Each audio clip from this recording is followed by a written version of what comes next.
Fique com a gente em A Força do Agro, o melhor do Brasil começa no campo. Somos o país do agro e a maior floresta tropical do mundo está aqui. Assunto de hoje, vamos entender por que a Amazônia é tão cobiçada pelos estrangeiros. Para falar desse assunto, Aldo Rebelo, secretário de Relações Internacionais de São Paulo. Seja muito bem-vindo, Aldo. Muito obrigado, Joyce. Um abraço. Obrigado pelo convite. No Brasil, ela abrange os estados do Amazonas, Acre, Amapá, Rondônia, Pará e Roraima. A floresta amazônica é considerada a maior floresta tropical do mundo e concentra enorme biodiversidade. A Amazônia, a maldição de Tordesilhas, 500 anos de cobiça internacional. É o título do livro de Aldo Rebelo. Bom, já diz tudo, né? Desde a descoberta do Brasil, é motivo de cobiça de outros países, né, Aldo? Exatamente, Joyce. Rigorosamente, a Amazônia é cobiçada antes de ser descoberta e antes de ser conhecida. O Tratado de Tordesilhas é de 1494, portanto, antes do descobrimento do Brasil, antes de 1500.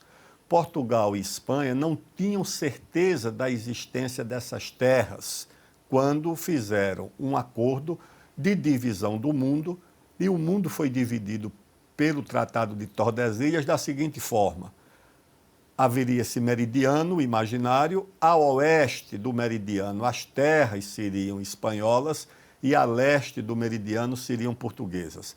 Esse meridiano seria traçado a 350 quilômetros a oeste das ilhas de Cabo Verde, que dá exatamente onde hoje é a cidade de Belém, e o meridiano desceria até o que hoje é a cidade de Laguna, em Santa Catarina. A oeste seria espanhol e a leste seria português. Acontece que os portugueses, em aliança com os indígenas, com os religiosos e as suas missões, os jesuítas, os franciscanos, os mercedários, e depois com os bandeirantes de São Paulo, que subiram aqui, o Tietê, depois o Rio Paraguai, foram até a Amazônia, foram até o Peru. O Raposo Tavares foi até o Peru.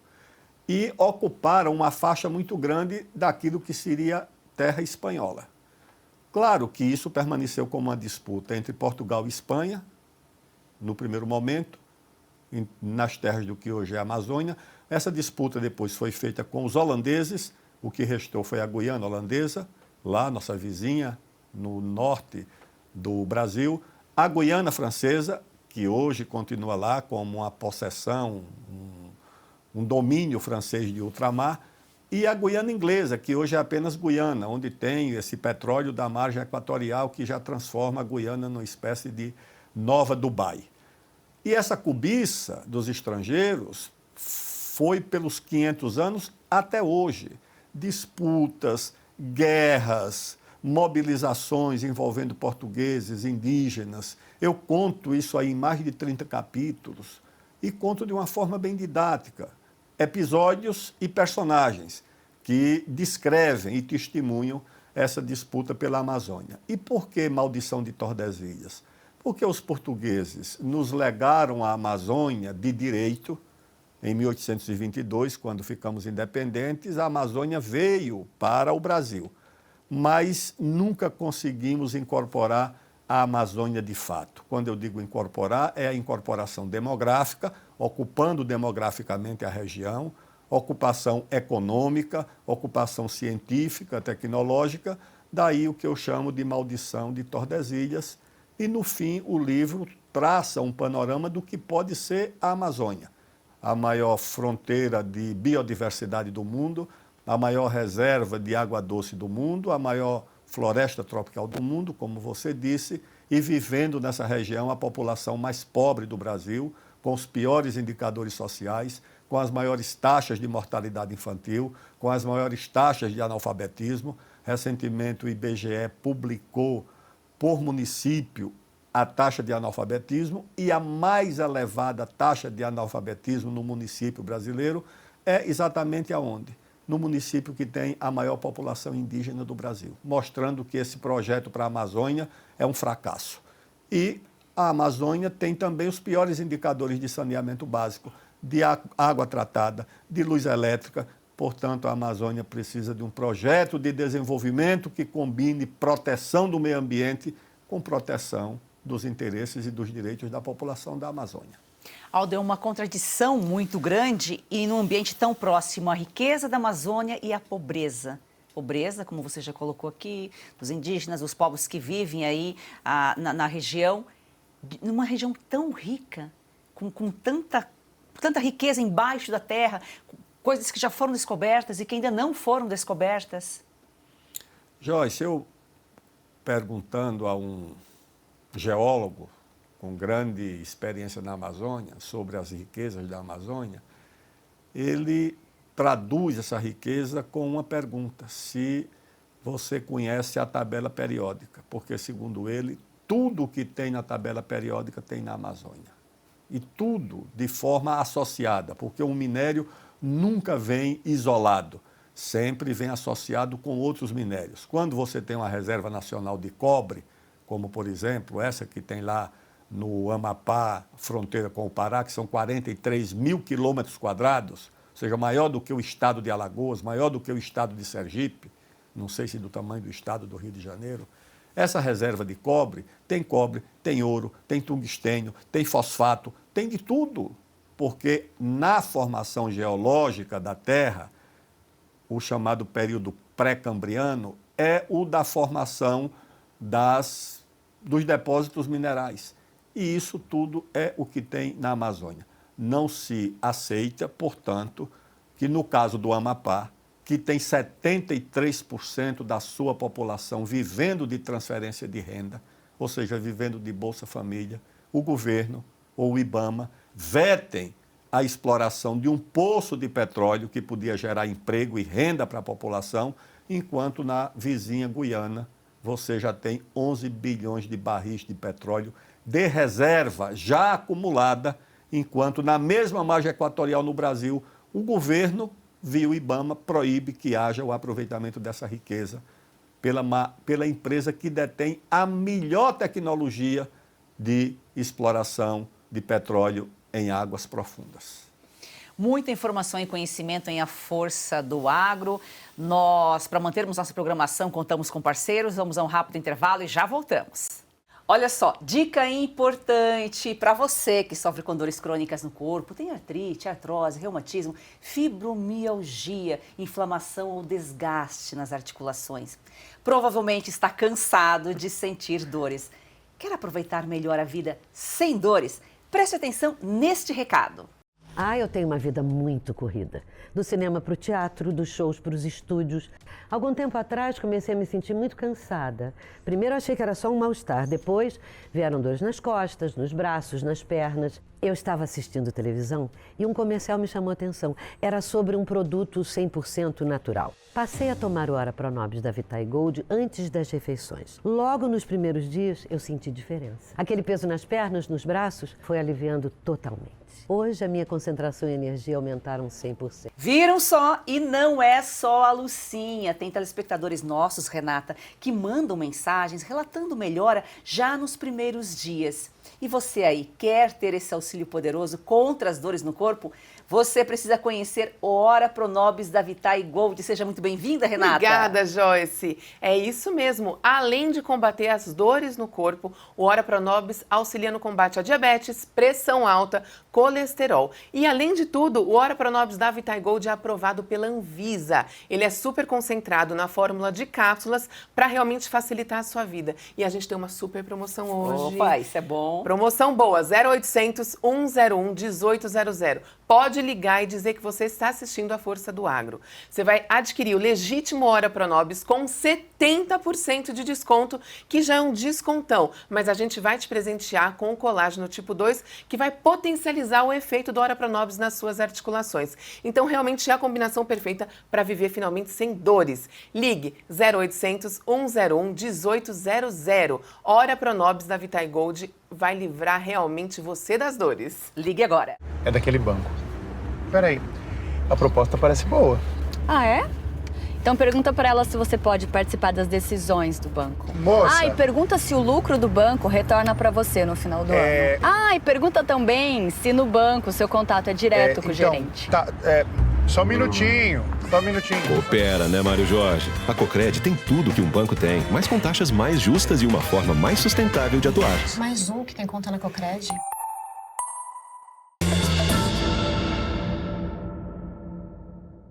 Siga nosso perfil no Instagram, forçadoagro.1, e também faça sua inscrição no canal A Força do Agro no YouTube. Acione o sininho para receber as notificações e veja a íntegra desse e outros programas.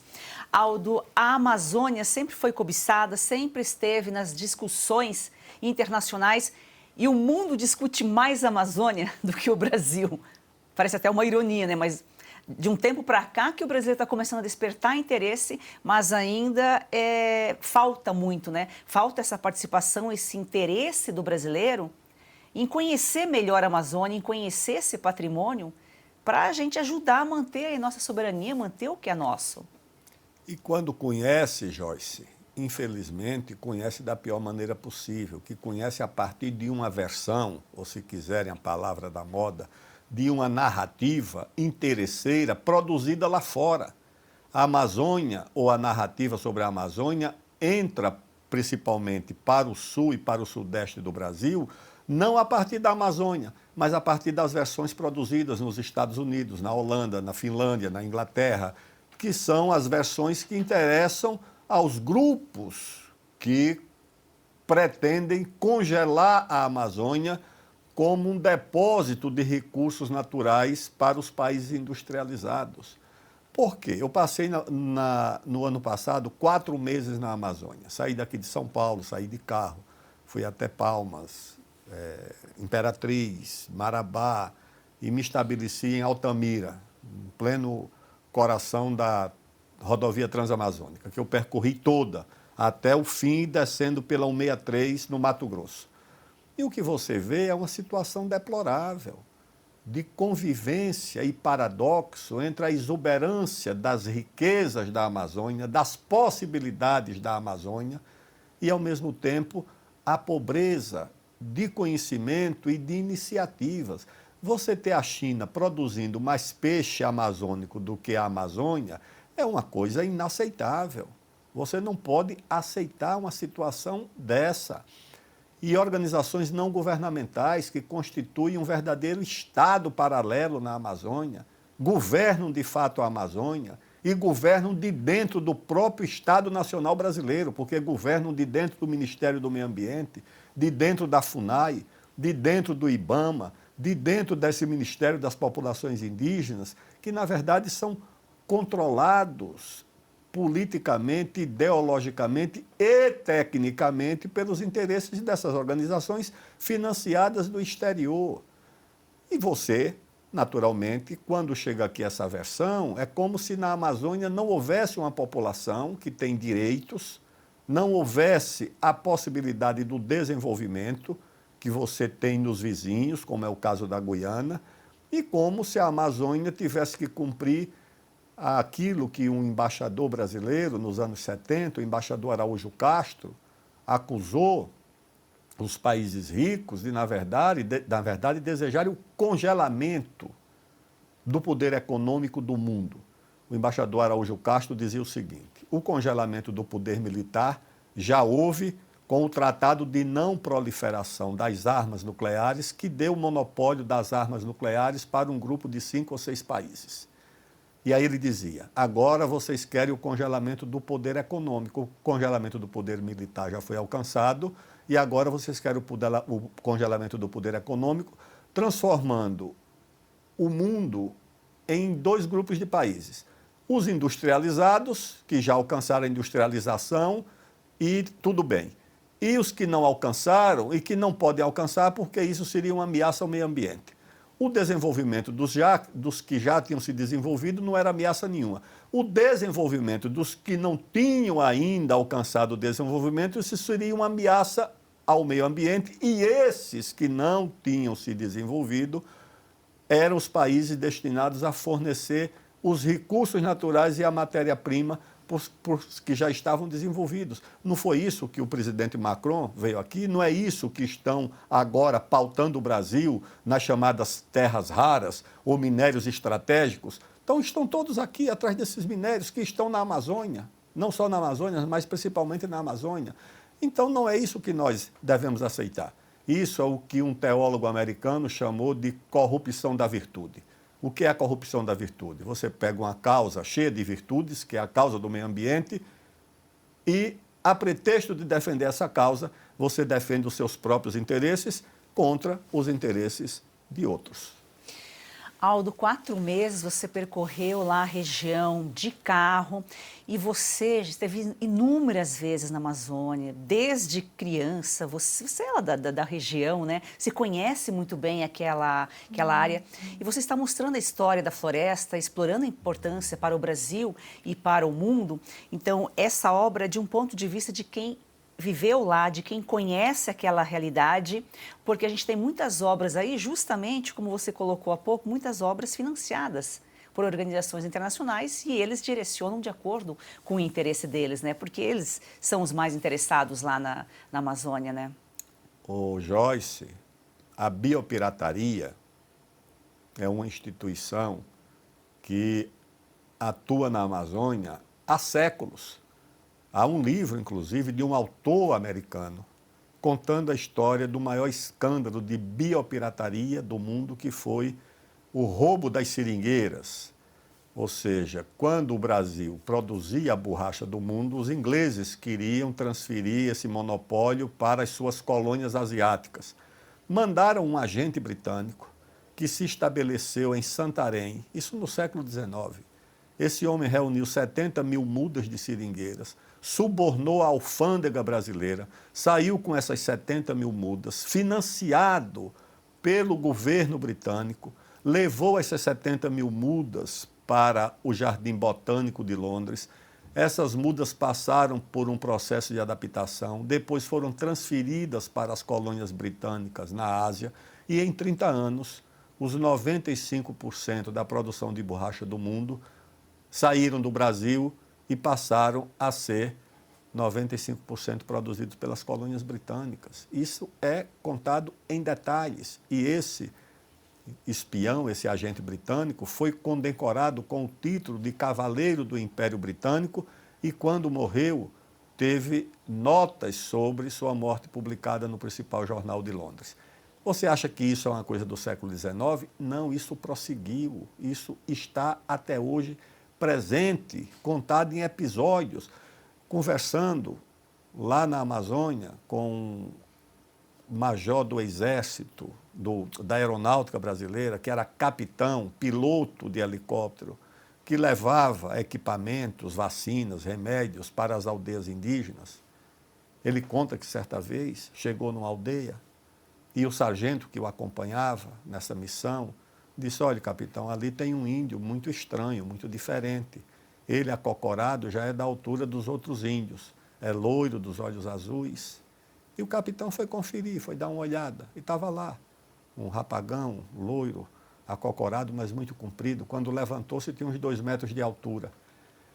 E o capitão perguntou para o cacique: e esse rapaz? Ele disse: não, ele chegou aqui e ficou. E o índio acolhe, tá certo? É muito acolhedor. Ficou por aqui, o que é que ele faz? Não, ele dorme aqui e de dia ele sai por aí. Vai fazer o quê? Eu não sei. O capitão da aeronáutica não tinha poder de polícia. O que ele pôde foi relatar esse episódio no relatório de viagem dele. Mas esses são episódios comuns na Amazônia. Você vai lá para uma cidade do interior da Amazônia tomar um café da manhã numa pousada, está todo mundo falando inglês. Você e a moça que serve a tapioca estão falando português, mas os outros estão falando inglês. Você não sabe se são brasileiros com estrangeiros, se são estrangeiros. Todos eles, naturalmente, dizendo que são pesquisadores. Cheguei em Paragominas para fazer uma palestra e lá o pessoal de Paragominas disse: olha, acabou de sair daqui uma equipe de pesquisadores alemães que vieram pesquisar uma planta da Amazônia que, segundo eles, pode conduzir à cura do Alzheimer. Eram pesquisadores alemães trabalhando para quem, Joyce? Só pode ser para um laboratório alemão, porque são os grandes laboratórios que pesquisam e que registram as patentes dos medicamentos, dos fármacos. Qual o país que mais registra patentes de biodiversidade? A China. Qual o segundo país que mais registra patente de biodiversidade? Os Estados Unidos. Quem é que tem a maior reserva de biodiversidade do mundo? O Brasil, no último congresso da ONU que tratou da biodiversidade, Conferência Mundial da Biodiversidade, o Brasil tentou 2 medidas. Você veja só como é que esse mundo funciona. Primeiro, a conferência estabeleceu como meta proteger pelo menos 30% da biodiversidade do planeta. O Brasil propôs. Acrescente nessa cláusula que é 30% por país. Os ricos disseram não, é 30% no geral. Por que 30% no geral? Porque se eu protejo 0% de biodiversidade e você protege 60%, a média nossa vai ser quanto? 30%. Sem que eu proteja nada e você protege tudo. Então, eles não aceitaram que a média fosse por país, porque não estão dispostos a reconstituir vegetação e floresta para ter biodiversidade. O Brasil, o Congo e a Indonésia, que são os 3 grandes países biodiversos do mundo, vocês que protejam. E assim a conferência resolveu. Segunda questão que o Brasil apresentou, isso em 2021, dezembro de 2021. O Brasil disse o seguinte: então vamos estabelecer aqui um sistema de compensação, de indenização pela pesquisa ou pelo resultado da pesquisa. Você descobriu um fármaco, fez um medicamento, sobre o faturamento eu vou ter uma participação. Os ricos disseram não. Nós vamos registrar o DNA da biodiversidade das plantas e dos animais na Amazônia, depositar num banco que vai ser aberto para todo mundo. O que é uma farsa, porque a biodiversidade vai ser aberta para quem tem capacidade de pesquisa e convertê-la em produto. Não adianta você dar um livro se você não sabe ler. Então é o seguinte, vai ser aberto para todo mundo? Não, vai ser aberto para quem tem tecnologia, que são as grandes indústrias farmacêuticas. Nós vimos isso recentemente no escândalo das vacinas. Quem foi que teve vacina? Quem tinha tecnologia. Quem não tinha teve que comprar, inclusive o Brasil, que comprou da China, ou dos Estados Unidos, ou da Inglaterra. Então, eles estabeleceram que o DNA da biodiversidade da Amazônia vai ser registrado num banco dos países ricos, que vai ser, no fim das contas, usado por eles. É assim que as coisas funcionam. Você vem falando sobre esse assunto há muito tempo, né, Aldo? Eu já falei com você em outras entrevistas, em outros momentos. Há muitos anos você vem meio que gritando para o Brasil: olha, a Amazônia é nossa, estão levando a Amazônia. Demorou, mas as coisas estão começando a acontecer. Nós tivemos a CPI das ONGs. Você foi também um dos depoentes, teve uma participação importante.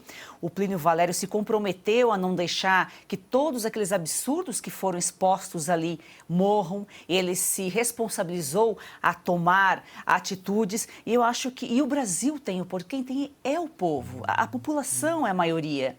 Eu acho que a população tem que começar a se mobilizar, colocar essa questão da Amazônia também em pauta, nas manifestações, nas discussões, né? Exatamente. Por quê? Porque também as pessoas vão aprendendo com a prática, com a vida. Quando você sabe que há uma conferência de biodiversidade da ONU e nessa conferência os países ricos não aceitam nenhuma responsabilidade na proteção da biodiversidade, como o Brasil propôs, não, é 30% para mim e para você também. Ele disse para mim não, certo? Nós não aceitamos, vai ser uma média, porque na média quem tem mais compensa quem tem menos ou quem não tem nada.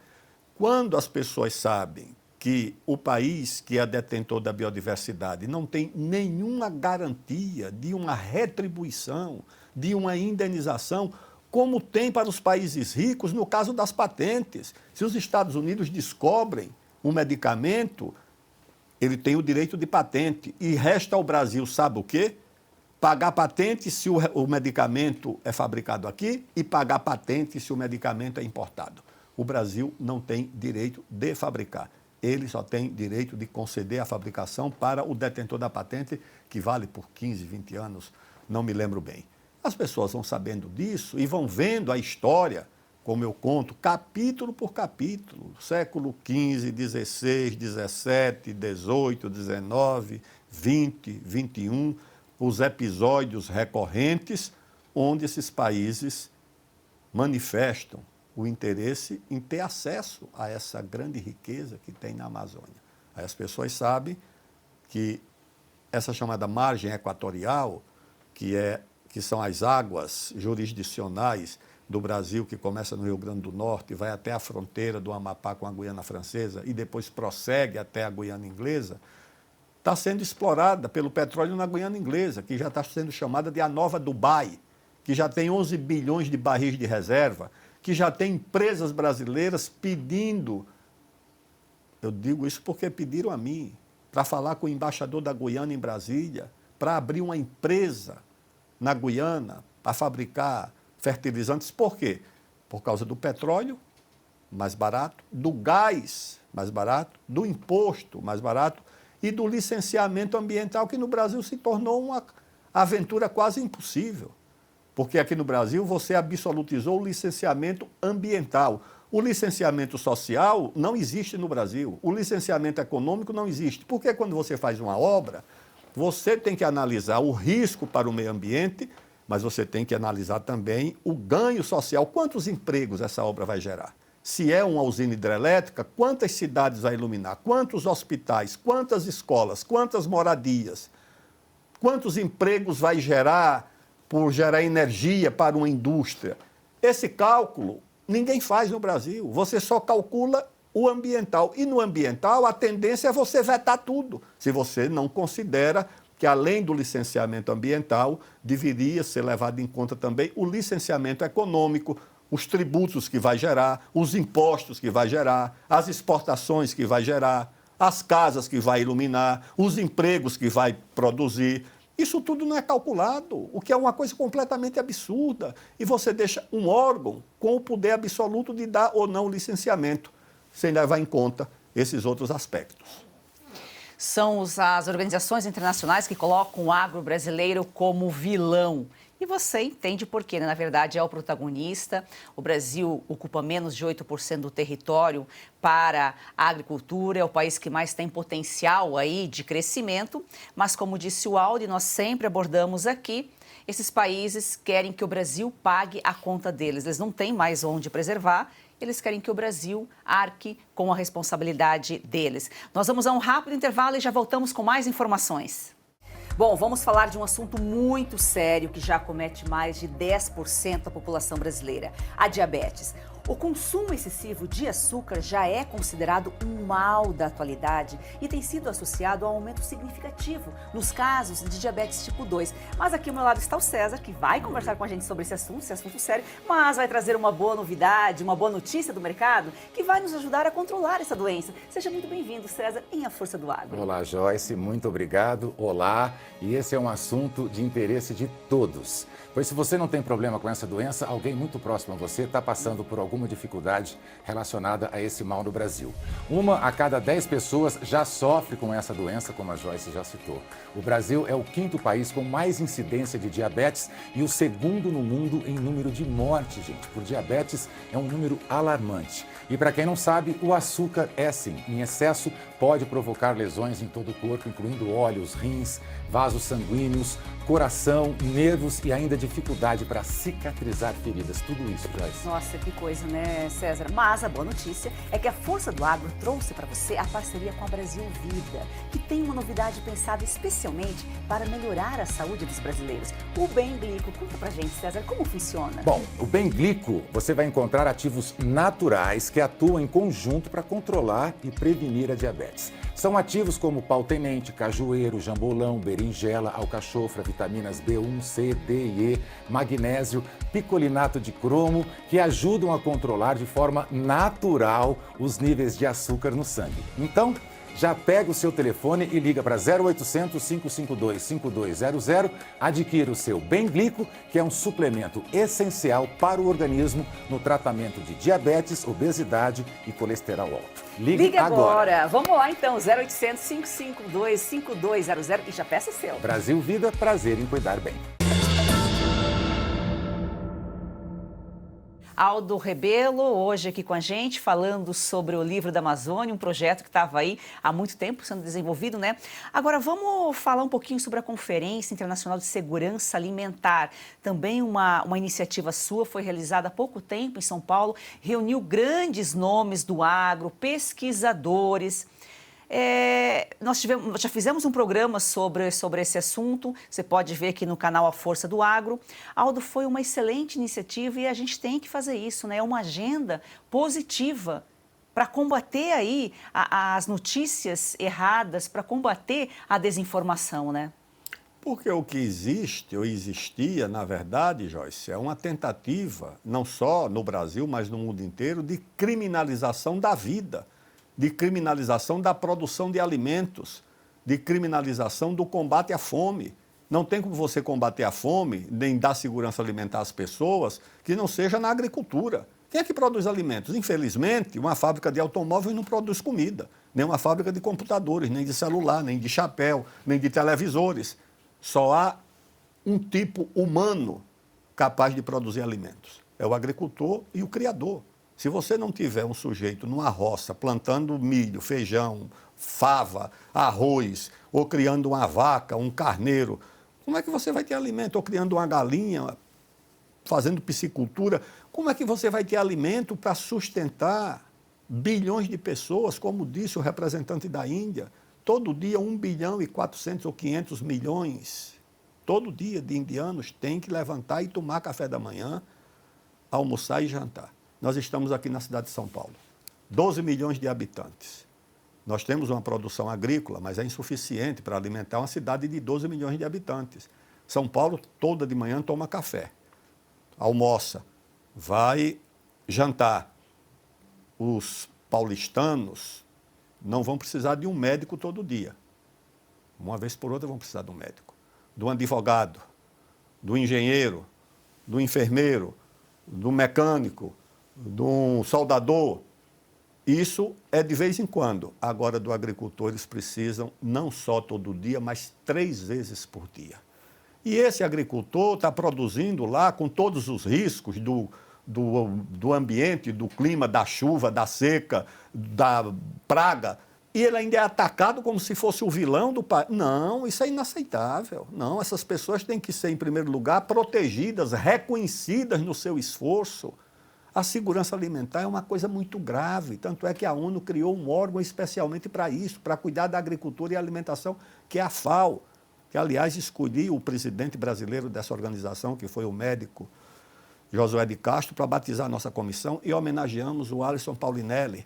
Então, o Brasil, eu disse, nós temos que ter uma agenda de reconhecimento desse esforço, da segurança alimentar e do combate à fome, que envolva os agricultores, os seus representantes, os acadêmicos que pesquisam o combate à fome, os especialistas, e não ONGs financiadas do exterior, que por guerra comercial ou outros interesses tratam de fazer uma campanha de difamação da agricultura no Brasil. Agricultor é santo? Não, tá certo. Quando Deus criou os anjos, ele não deixou eles aqui na terra, tá certo? Não estão em nenhum lugar. Eles não estão nem na medicina, nem na política, nem na economia, e não estão na agricultura. Agora, os agricultores não são atacados pelos seus defeitos.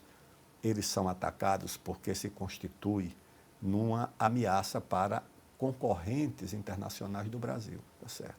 E isso o Brasil não pode aceitar de forma nenhuma. Por essa razão é que eu chamei agricultores também de outros países, da Alemanha, da China, dos Estados Unidos, da Argentina, que eu digo, todos são produtores de alimentos e vocês têm que partir desse pressuposto comum, porque uma hora essa agenda vai se voltar contra todos vocês, tá certo? Então, tudo bem, o agricultor brasileiro disputa mercado com o argentino, com o americano, com o chinês, tudo bem, mas eles têm que cuidar também do que tem de interesse comum, que é o que caracteriza o esforço de todos de produzir alimentos e combater a fome no mundo.